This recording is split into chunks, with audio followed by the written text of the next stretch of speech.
7 biggest changes to Picard's Enterprise in Star Trek. TNG's time travel classic, Star Trek, The Next Generation, Season 3, Episode 15. Yesterday's Enterprise introduced an alternate universe version of the USS Enterprise D, which has some distinct differences from its Prime Universe counterpart.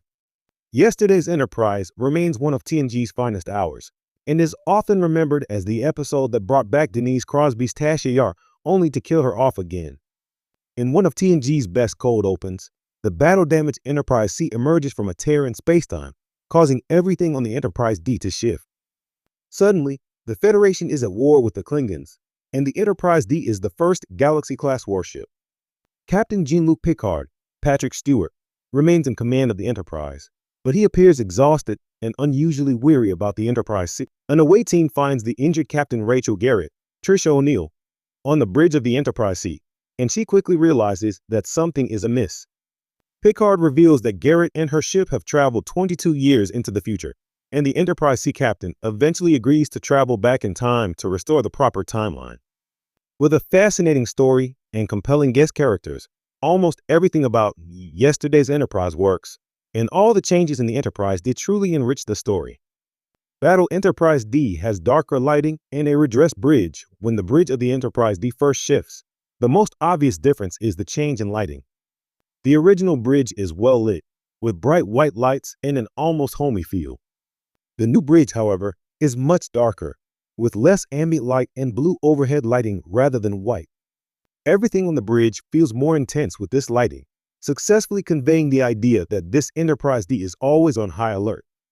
The lighting has been darkened throughout the ship as well, and everything has a more austere and functional look. The ship's bridge configuration has also been altered. Captain Picard now sits higher, with no other chairs around him on the command deck.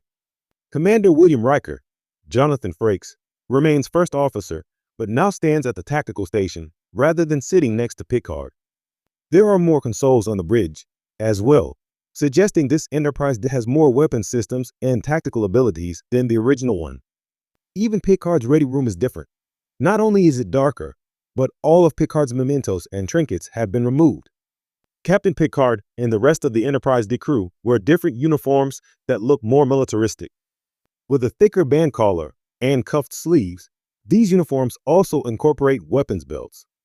These belts hold a Type II phaser, which shows much more prominently than the usual phaser belts worn by Enterprise D crew members on away missions. The phaser belts are the most obvious and jarring change in the uniforms and help illustrate just how brutal the war with the Klingons has become. The phaser belts worn by every officer aboard the Enterprise did look very similar to the ones worn by the crew of the ISS Enterprise seen in Star Trek, the original series Season 2, Episode 10, Mirror, Mirror. It makes sense that the alternate universe Enterprise D in yesterday's Enterprise would resemble the Mirror Universe Enterprise, as both ships were built for battle during times of war. Thankfully, the crew members of the alternate Enterprise D are not unnecessarily cruel or sex-crazed like the officers in the Mirror Universe.